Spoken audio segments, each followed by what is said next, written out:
सो दोस्तों, Aditya Birla money limited ने अपने Q2 के नंबर्स डिस्क्लोज कर दिए। ऑल अमाउंट्स हमें रुपीज इन लैक्स में दी गई है। मैं आपको करोड़ में कन्वर्ट करके बताता हूँ।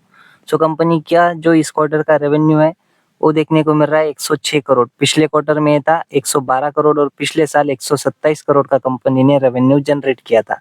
सो ईयरली साथ ही क्वार्टरली कंपनी का रेवेन्यू में है हमें जो है डाउन जाता हुआ देखने को मिल रहा है, यानी कि कंपनी के रेवेन्यू में गिरावट आती हुई देखने को मिल रही है क्वार्टरली साथ ही yearly.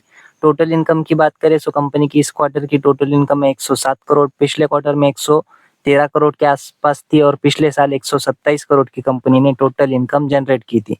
Again yearly quarterly company के टोटल इनकम में भी हमें गिरावट ही देखने को मिल रही है। कंपनी के खर्चों की बात करें तो कंपनी की इस क्वार्टर के खर्चे लगभग 93 करोड़। पिछले क्वार्टर में 92 करोड़ थे और पिछले साल 91 करोड़ के खर्चे कंपनी ने किए थे।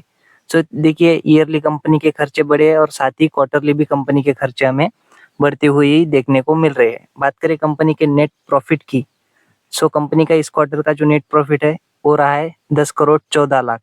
पिछले क्वार्टर में 15 करोड़ 37 लाख था और पिछले साल 26 करोड़ 68 लाख का कंपनी ने नेट प्रॉफिट जनरेट किया था। तो ईयरली कंपनी का नेट प्रॉफिट डाउन है और क्वार्टरली भी कंपनी का जो नेट प्रॉफिट है वो हमें डाउन ही देखने को मिल रहा है। क्वार्टरली लगभग 35% तक की गिरावट है। ईयर ऑन ईयर बेसिस पे कह सकते हो 50% या फिर उससे भी ज़्यादा की गिरावट कंपनी के नेट प्रॉफिट में देखने को मिल रही है। वही बात करें कंपनी की ईपीएस की, सो कंपनी का इस क्वार्टर का ईपीएस ₹1.80 है। पिछले क्वार्टर में ₹2.72 था और पिछले साल ₹4.72 का ईपीएस कंपनी ने जनरेट किया था। सो ईयरली कंपनी का ईपीएस लगभग कह सकते हो 75% तक डाउन देखने को मिल रहा है और क्वार्टरली बेसिस पे भी कंपनी का जो ईपीएस है वो हमें लगभग 50% से भी ज़्यादा जो है डाउन देखने को मिल रहा है। तो दोस्तों, ईयरली क्वार्टरली कंपनी के नंबर्स बहुत ही खराब देखने को मिल रहे हैं। ईयर ऑन ईयर बेसिस पे भी कंपेयर करें तो भी कंपनी के नंबर्स खराब ही हमें देखने को मिल रहे हैं। तो हो सकता है कल के दिन इस शेयर में आपको गिरावट देखने को मिले। आशा करता हूँ वीडियो इन्फॉर्मेटिव लगी होगी।